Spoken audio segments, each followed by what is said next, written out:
হামলা পাল্টা হামলায় আবারও উত্তপ্ত লেবানন ইসরায়েল সীমান্ত।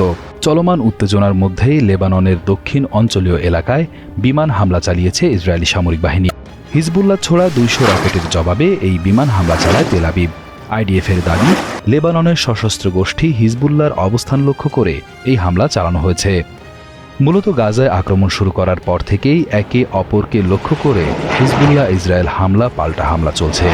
সম্প্রতি যার পরিধি বেড়েছে কয়েক গুণ। থামতে চায় না বর্বর ইসরায়েল।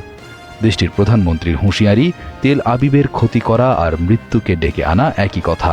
লেবাননের বিরুদ্ধে যে কঠোর সংঘাত চলছে তার মধ্যে আমরা একটাই নীতি প্রতিষ্ঠিত করেছি, আর তা হলো যারাই আমাদের ক্ষতি করবে তারাই মৃত্যুর জন্য চিহ্নিত হয়ে থাকবে। আমরা এই চেষ্টাই চালিয়ে যাব। অন্যদিকে লেবাননের সশস্ত্র গোষ্ঠী হিজবুল্লাহর একের পর এক হামলায় উত্তর ইসরায়েলের হাজারো মানুষ।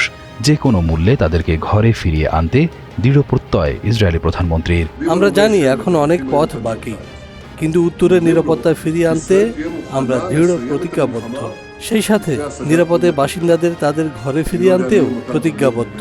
এর আগে গত ৪ জুলাই সিনিয়র কমান্ডার হত্যার প্রতিশোধ নিতে ইসরায়েল ইকো কণ্ঠে কমপক্ষে ২০০ রকেট হামলা চালায় হিজবুল্লাহ, যাতে ক্ষতিগ্রস্ত হয় ১০টি শহরের বিভিন্ন এলাকা।